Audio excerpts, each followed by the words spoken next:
प्रेम से बोलिए गुरु भगवान की जय। देवियों एवं सज्जनों, तो मनुष्य जो है, सब मनुष्य यही चाहता है कि हम सुखी रहें। अरे सुखी कैसे होइएगा? सुखी होने के लिए आपको कर्म करना पड़ेगा, और जो शास्त्रोक्त कर्म है उसी के अनुसार चलना पड़ेगा। अपना मन के मनमाना आचरण पर आप सुखी नहीं हो सकते। दूसरे को धोखा दे के ठग के आप सोचिएगा कि हम सुखी हो जाए और धनवान बन जाए, गुणवान बन जाए, विद्वान बन जाए, ये कभी संभव नहीं है। धोखा धोखे होगा, ठग ठगे में आप चला जाएगा। इसलिए इस सब से कुछ नहीं होने वाला है। तो लोग ईश्वर को भूला हुआ है, ईश्वर को भूल करके विषय वासना में फंसा हुआ है और उसी विषय में उलझा हुआ है, दिन रात उसी में लगा हुआ है। दिन रात लोग इंद्रियों के सुख को प्राप्त करने के लिए नाना प्रकार के कर्म कर रहे हैं, नाना प्रकार के कर्म। और इंद्रियां जो है ये अग्नि के समान है, ये कभी संतुष्टि नहीं होता है। जैसे अग्नि में आप कितना हूँ डालते जाइए ईंधन भस्म होता चला जाएगा, वो कभी नहीं कहेगा जब हम पूर्ण हो गए। उसी तरह से इंद्रियां जब तक इसमें बल रहेगा तब तक ले ये कभी नहीं कहेगा जब हम संतुष्ट हो गए। जब इसमें का बल खत्म भी हो जाता है फिर भी मिथ्याचारी मन से चिंतन चलता ही रहता है। अब बड़जोरी आप उसको ऊपर से ठहरा रहे हैं कि ना हम भगवान के भक्त हैं, भगवान के भजन कर रहे हैं, लोगों को दिखा रहे हैं, तीर्थ जा रहे हैं, दान पुण्य कर रहे हैं, लेकिन मन में वही विषय वासना चल रहा है। तो जथा गति तथा मति, आपका जो है जथा मति तथा गति, आपका जैसा मति होगा वैसा ही गति मिलेगा।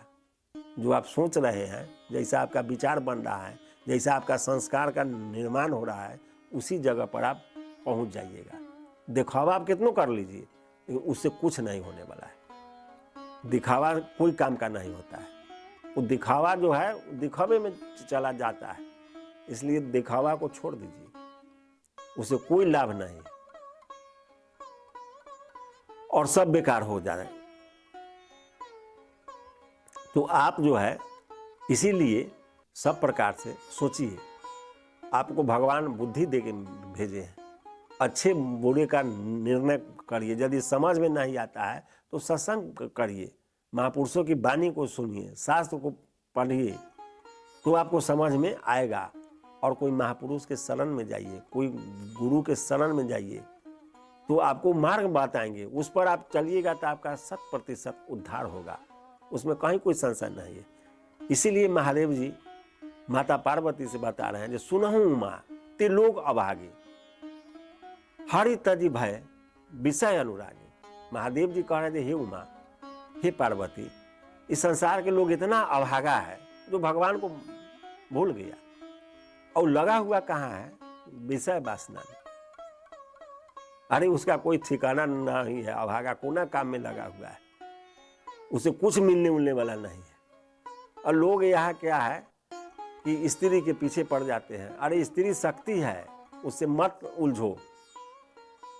शक्ति को कभी आजमाना नहीं चाहिए। यदि आप बिजली के तार पकड़ के आप अपना के बलशाली समझने जा रहे हैं तो आपका पतन हो जाएगा, धनक जाइएगा, स्वाहा हो जाइएगा, कोई बचाने वाला भी नहीं है। आपके पीछे जो भीड़ है वो सब भाग जाएगा जब बिजली के तार आप जिस समय पकड़िएगा। उसी तरह से स्त्री शक्ति है और आप उसके पीछे अकारण भाग रहे हैं। अरे आप शक्ति ग्रहण कीजिए, शक्ति अर्जन करिए, तपस्या करिए, जिससे आपको शक्ति पैदा हो, तो स्त्री स्वयं आपके पास आई। महादेव जी ने सब कुछ त्याग कर दिया और उन्होंने तपस्या करने लगा। तपस्या से उनके अंदर शक्ति आया।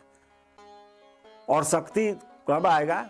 जब आप बलि प्रदान करिएगा। बलि के मतलब यहाँ लोग समझ रहे हैं कि जो कोई भेड़ बकरी लाए, कबूतर लाए, उसको काट दिए, हो गया, वो बलि हो गया। वो बलि नहीं है। बलि मतलब विकारों का बलि, काम, क्रोध, लोभ, मोह, ईर्ष्या, घृणा, मद, मंसर, ये बलि हुआ। ये आपका विकार है, उसको आप बलि चढ़ा दीजिए, उसका नाश कर दीजिए, उसका त्याग कर दीजिए, उसका अंत कर दीजिए, तो आपके अंदर शक्ति स्वतः पैदा होगा। किसी बाहरी से नहीं लड़ना है, आपको अपने विकारों से लड़ना है। जो अपने विकारों से लड़ करके और जीत गया उसी को तप कहा गया है। अपने शरीर को तपाना ही तपस्या है। अपने आप का को त्याग करना, हर प्रकार से हर विकारों पर विजय प्राप्त करना ही सबसे बड़ा तपस्या है, सबसे बड़ा साधन। तो इस आचरण पर कोई नहीं चल रहा है और विकार जो है उसका मित्र बना हुआ है और अच्छे विचार जो है उसका शत्रु है। मन में यदि अच्छा विचार आता है तो मनुष्य घबराने लगता है।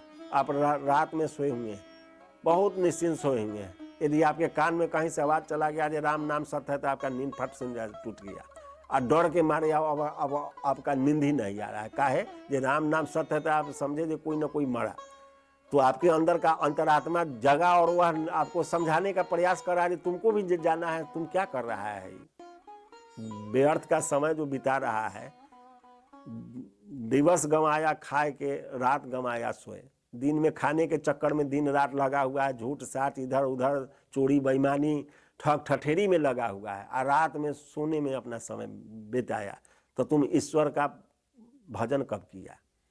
तो जब काल पकड़ेगा, जब वो अपना डंडा जब तुमको पीठ पर चलाएगा और जब पकड़ के फांस में बांधेगा तो तुम्हारा सारा चतुराइया, सारा निंदा, सारा कमाइया जो है 420 सब समाप्त हो जाएगा। इसलिए समय रहते जग जाओ। समय अभी है, भजो, अभी समय बचा हुआ है और नहीं तो श्वास का कोई ठिकाना नहीं है। बहुत सपना है लेकिन यदि श्वास निकल गया तो फिर कुछ पता नहीं है कि आप कहाँ गए। आपको कोई पूछने वाला नहीं है। जिसके लिए आप दिन रात मर रहे हैं, झूठ बोल रहे हैं, बेईमानी कर रहे हैं, चोरी कर रहे हैं, लोगों को ठग रहे हैं, धोखा दे रहे हैं, लेकिन जब श्वास निकल जाएगा तो आपको 1 सेकंड में घर से बाहर निकाल के फेंक देगा और तुमको प्रेत के श्रेणी में समझने लगेगा। तो दिन रात ही चल रहा है, हर घर में, हर समाज में, हर मोहल्ला में ही हो रहा है, लेकिन लोग समझ नहीं रहे हैं। काहे कि माया के द्वारा उनका बुद्धि ढका हुआ है और माया के कारण ही भटक रहे हैं, माया के कारण ही सब अपने लग रहे हैं। नहीं तो इस संसार में कोई अपना नहीं है। जब उस पर अध्ययन करिएगा तो सब समझ में आएगा। आपके खानदान में कोई नहीं बचा हुआ है, जितने आए सब चले गए। वो क्या करके गए हैं, क्या उनका आचरण है, अच्छे आचरण है तो लोग उनका नाम ले रहे हैं, उनकी प्रशंसा कर रहे हैं जाने के बाद भी। यदि बुरा आचरण है तो लोग उनको गाली ही बक रहे हैं जाने के बाद भी। तो आप ऐसा कर्म करिए जो आपको लोग याद करे, आपका सम्मान करे जाने के बाद भी, न कि आपको कोई जाने के बाद भी 10 गाली दे, बददुआ दे और आप कहीं का न रहे। तो समय को आप पकड़िए, सबसे बड़ा महान समय। यदि समय को नहीं पकड़े तो सब कुछ आपके हाथ से चला गया। तो हरि जी समय समय पर बहेला पवन माँ, समैया बलवान है हरि। तो समय समय पर यह हवा चलते रहता है, पवन चलते रहता है। इस समय बहुत बलवान है, इसलिए समय को पकड़ना सीखिए। समय को पकड़ना सीख गए, समय के अनुसार आप चलना सीख गए तो आप इस संसार में श्रेष्ठ हो जाइएगा, नहीं तो आप भटक के मर जाइएगा। तो समय को तब आप जानिएगा जब भजन कीजिएगा। भजन करिएगा तो सब कुछ समझ में आने लगेगा। इसलिए हर समय राम राम जपते रहिए, काम करते रहिए, नाम रटते रहिए, तब ये कल्याण होगा। इसलिए हर परिस्थिति में राम कहत चलू, राम कहत चलू, राम कहत चलू भाई रे। और ना ही तो भाव बिगाड़ में पड़ी है, छूटत अति कठिनाई रे। यदि ये पड़ गए एक बार तो फिर छूटना बड़ा मुश्किल है, बहुत मुश्किल। और कब छूटिएगा वो किसी को पता नहीं है। और सारा चतुराई आपका समाप्त हो गया। इसलिए राम राम राम राम रटते रहिए, समय के अनुसार चलते रहिए, तब कल्याण निश्चित हो जाएगा। फिर अगले भाग में जय गुरुदेव।